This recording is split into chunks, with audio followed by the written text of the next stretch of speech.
I was talking to Drake about this was a lot like Florida, the way the game closed. You guys gave up offensive rebounds, they got scores, couldn't really run your stuff offensively, fouled a lot and sent them to the line. What do you see as what went wrong the last 5 minutes in this game? And we've seen it before at Kansas, we saw it against Florida. Why does this creep up to you with you guys too often? I just think it's in the game execution. We have to do a better job of doing.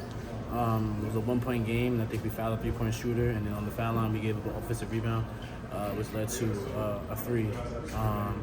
And it's just like the little things that are kind of just making other teams extend their lead, because we have it right where we want it, and we had the game right in our possession where we was able to win the game. But it's really our end of game execution has been, throughout the year, like you said, Kansas, Florida.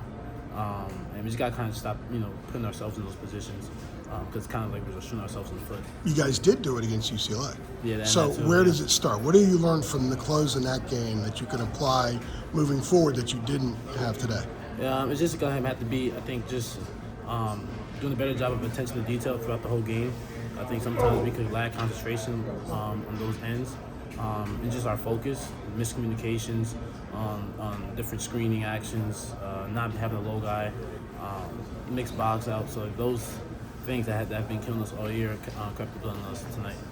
That stood out to me, RJ, what you're talking about, the getting crossed up, miscommunications, being confused. Like, what is the deal with that? What's going on there?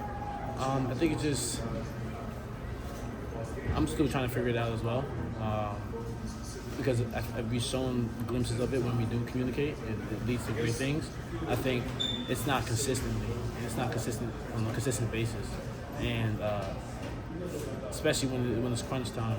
And I think that's just, I put it on myself to do a better job of kind of just leading the guys in that instance, in terms of kind of just being a vocal point, just telling them when to talk, telling them when to be the low guy, like, because these are, they have been in situations like this throughout their careers. A lot of different players we've had this year in terms of different conferences and some freshmen. So I got to do a better job of kind of just communicating, being a leader on the floor.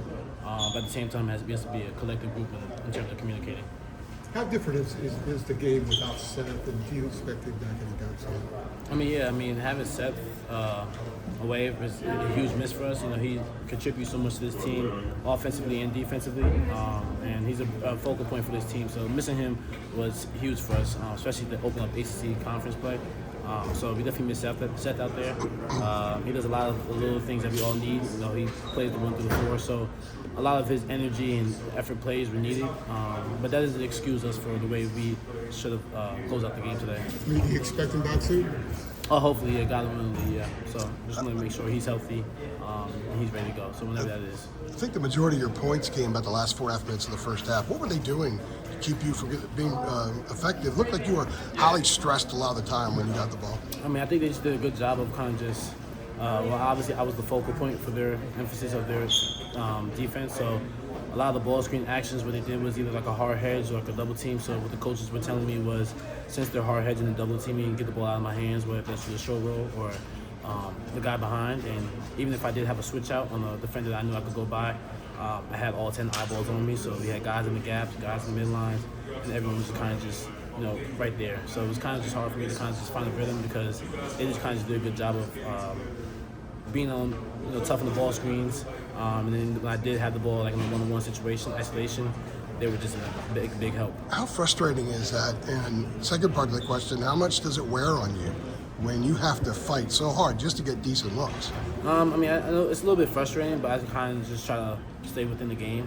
Try not to let it affect, everything else of my game. So like defensively, I got a couple of good steals and good box outs. So kind of just not letting that affect my game when I know they're trying to take away my offense. But it does a little bit wear and tear, because I'm working a lot harder to get the ball, to catch the ball, than I do have the ball. So I knew that coming into this year, just because of the year I had last year, and I knew coming into this year. So it was kind of just more of a mental standpoint, just staying in the game and not letting it affect me. You guys are 8-6. It did. 8-6. How do you get this thing turned around, get it going the way it needs to go? Yeah, staying positive, one game at a time. ACC is really hard. It's any one night, so you just gotta keep chipping away game by game, possession by possession. That's the only way you're gonna have to look at it the rest of the year. I appreciate it.